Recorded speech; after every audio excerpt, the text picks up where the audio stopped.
agree with Alan Greenspan? We ought to just eliminate the debt ceiling. Oh, absolutely. We do. The ability of almost every working American to access more credit than they should have been able to masked the underlying fact that lower and middle class incomes were not rising. That's not a tenable strategy. Isn't now the time to eliminate it? Oh, it would have been time, a long time ago. Let's put aside terrorism. Let's talk only about our own homegrown animals that are patrolling America right now. So it goes down to the simplest thing. Be prepared, be vigilant.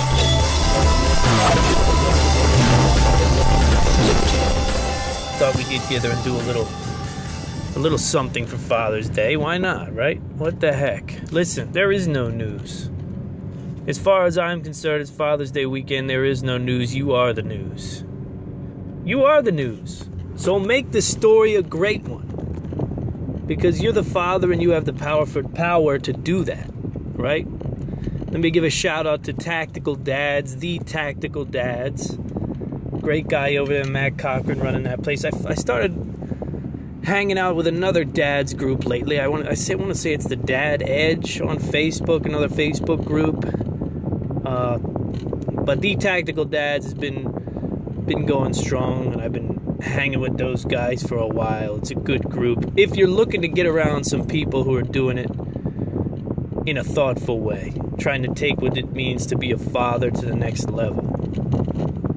You know, it's one of I'd say the most stressful and the most rewarding part about being a father is when you realize that everything you do affects something in the household.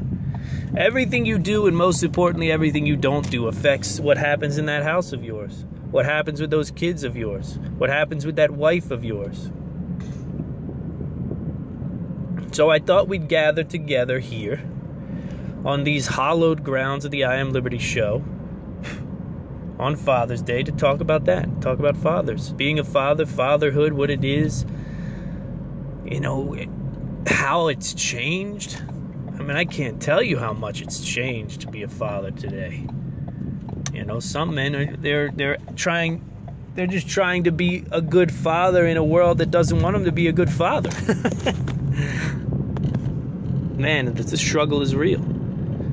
The struggle is real. Sometimes you can get in a combative situation with the woman that you're with where she wants to take a role that is more fatherly, and that can be a struggle. Just getting to the position of father is not easy, right? Some people arrive there unwillingly. Some people arrive there out of making foolish decisions. And then you realize, like I realize all the time, one of the things I try to remind myself is, you know, these, outside of my poor wife, outside of Lady Liberty, no one had a choice to be involved with me. She's the only one in the household who legitimately had a decision whether or not I want to spend the rest of my life with this maniac. Listen, do I want to really spend the rest of my life with the rest of them? They're trapped with me.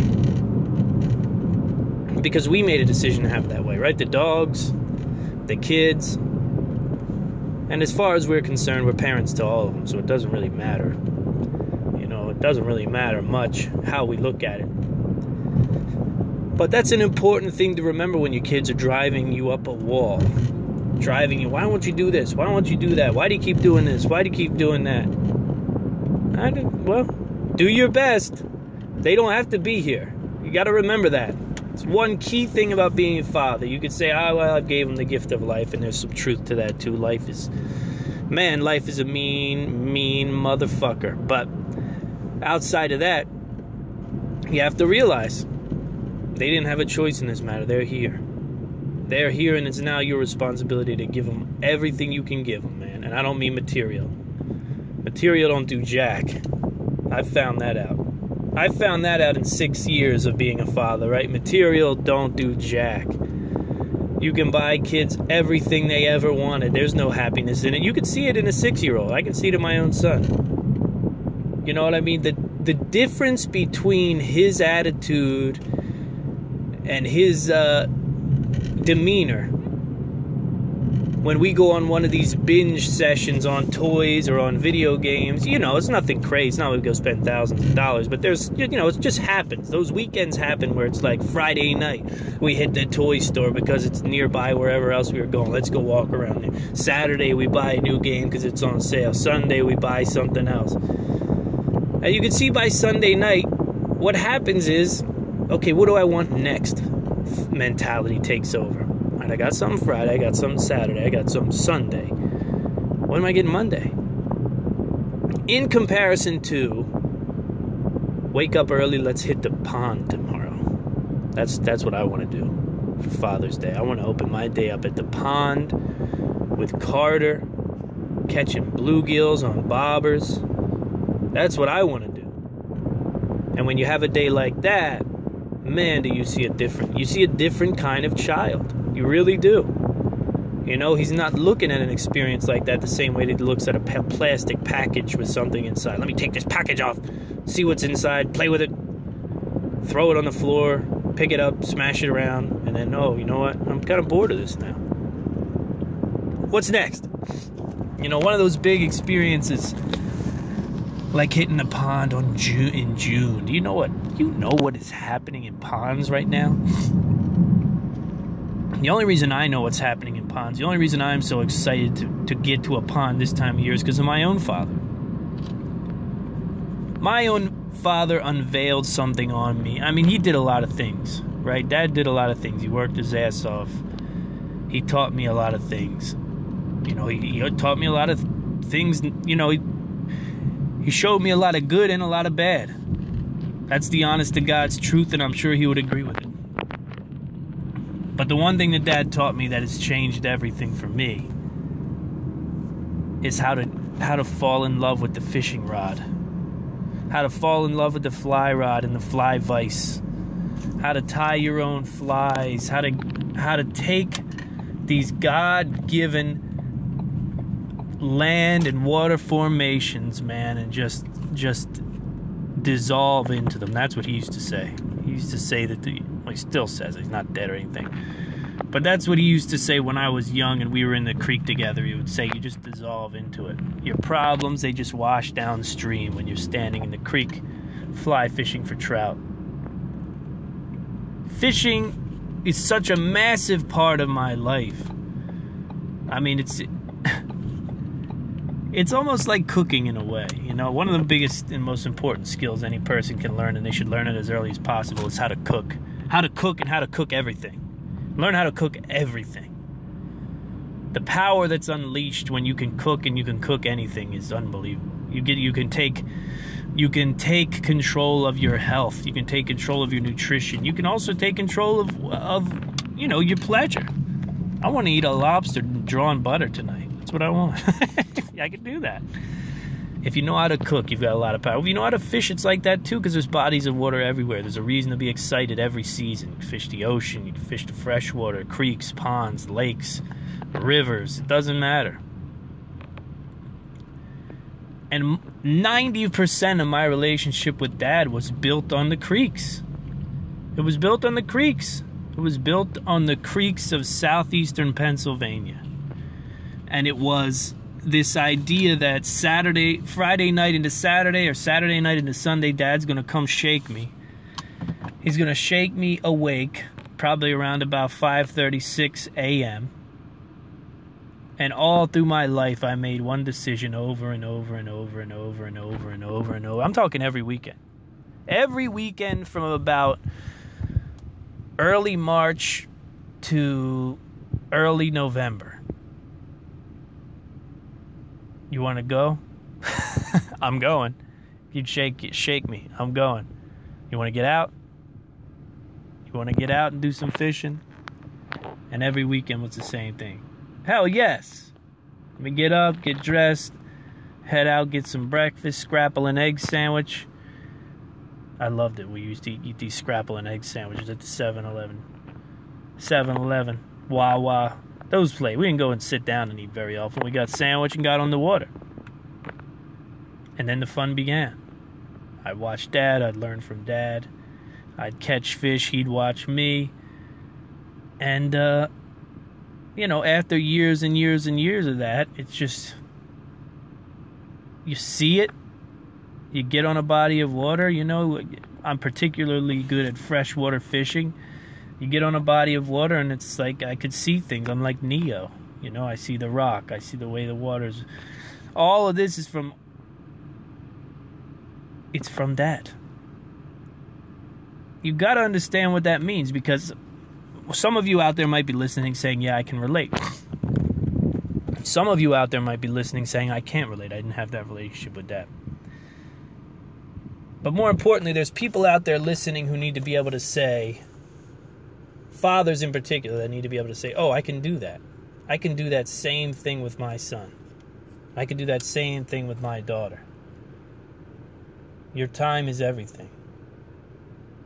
Your time with your kids is everything when it comes to fatherhood. And you need to be aware of that. You need to be aware of that when it comes to career. You need to be aware of that when it comes to money. Oh, I want to do this and I want to take this job because, it's a better job and it pays me more. I'll tell you what I always tell myself every day, and what I've told myself for years, and what made me go down the path that I'm on right now. You've got about 10 years. You've got the most important decade of your life ahead of you if you're a new parent. That's what you got. You've got 10 years with each child that are going to be the most memorable, the most incredible, the most formative, the most important years, probably of yours in their entire life. What you do and what you don't do in those years will have lasting effects on those children and may affect your relationship with them for the rest of your life.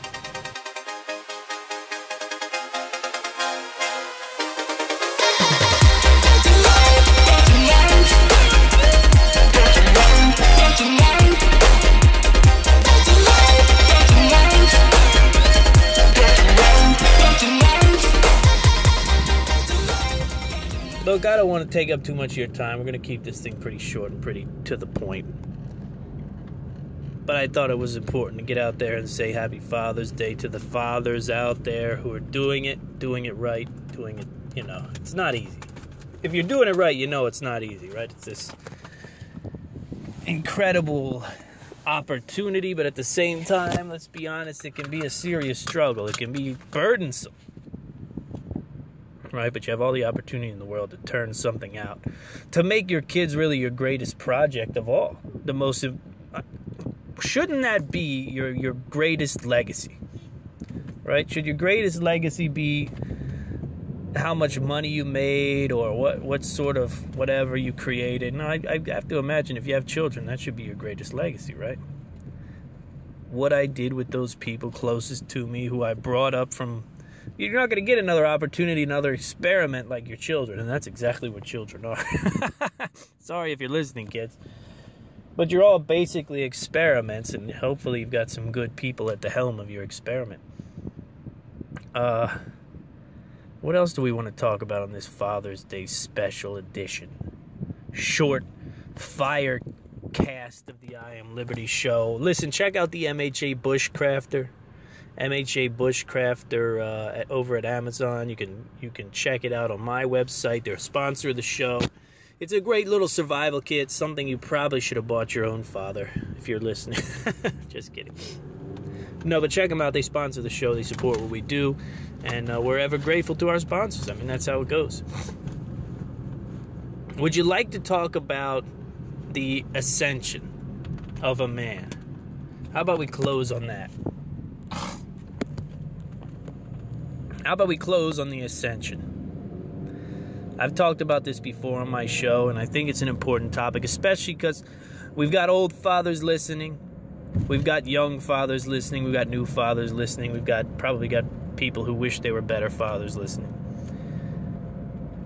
But we've probably also got some people out there who are on the cusp, who might be dancing around the idea of becoming a father. And the way I put it best, it might be a little too nerdy for you to understand. It might be a little too far-fetched a reference for you to grasp. Or maybe it's not. I don't know. But this is the way I've always looked at manhood and how fatherhood plays into it. for the average person, it's very hard to see the world the way that I see the world. The average single male, right? Your view of the world is very different than my view of the world. And what I've always talked about is, in Dragon Ball Z, in Dragon Ball Z, and I'm not going to explain what it is because it would take too long. Either you're going to get this reference or you're not, and if you don't, hey, whatever. In Dragon Ball Z, there are several levels of Super Saiyan. Right? Well, actually, there are several levels of Saiyan to begin with, right? So you have a standard Saiyan, and I always attributed this sort of hyper-powerful fighting force to what it is to be a single man. Right? Saiyans are powerful, they're brutish, they're wild, they're crazy. Similar to what? Single men out on the prowl, right? So Goku as a Saiyan, that's what that always reminded me of. Right? Then there's a point in your life where you go Super Saiyan. You ascend to a level that is much higher than a normal Saiyan. Your power level goes up, your awareness goes up, and you have to control this new and radical power, and it takes tremendous discipline to control this new power. To me, that has always been marriage. Right? That moment when you realize that you're inextricably tied to a woman that you love, that's what happens. You go Super Saiyan. And it's very hard for a regular Saiyan to understand what it's like to be Super Saiyan. I'm just giving you a metaphor if you can follow me. Well, along the way, you do a bunch of things and whatever, however the marriage pans out, maybe you decide to have kids. Well, I think when you have your first child, you go to Super Saiyan level 2. And in Super Saiyan level 2, you're even stronger than you are as a Super Saiyan. Right? You ascend yet again in life as a man. And when you reach these new heights as a man, once you become a father, number one, there's no going back, right? If you care about your kid, if you spend time with your kid, there's no going back from that. You can't wipe that away. You can't erase that. Just like the ascension to Super Saiyan level 2, right? Once you've tasted that power, you know that you have to either go further or you have to fight in that powerful form, because you've reached it, right? It's the maximum of your ability at the moment. And what's important about this crazy metaphor and this point is that I just don't see why you wouldn't want to live a life to its fullest the way that a father does. If you're on this, I'm talking to people who are on the fence here. I'm not talking to the guy who's 15 years old and doesn't, whatever. I'm not talking to the person who is extremely against having, I don't want to have kids, I don't want to bring kids in this terrible world, whatever it is. The world's better than it's ever been, but, a lot of people call it terrible. It's the most convenient, most incredible time ever. And people want to cry about how terrible it is and overpopulation and what if you make a kid who solves all that? But that's neither here nor there. What I'm getting at is, as a man, you ascend throughout life if you follow a path that many men have followed, and if you take full advantage of them, right? So you can't just pull the trigger on marriage and automatically become an ascended Saiyan. It doesn't work that way. You have to take it for all it's worth. You have to embrace it. Same with the child. You don't get the benefits if you don't spend the time and take the time and enjoy the child and love on them and teach them things. But what I'm telling you, and this is just from a man's standpoint, this is just from a father of two standpoint, there's no way you can see the world the way I see the world if you're not a father.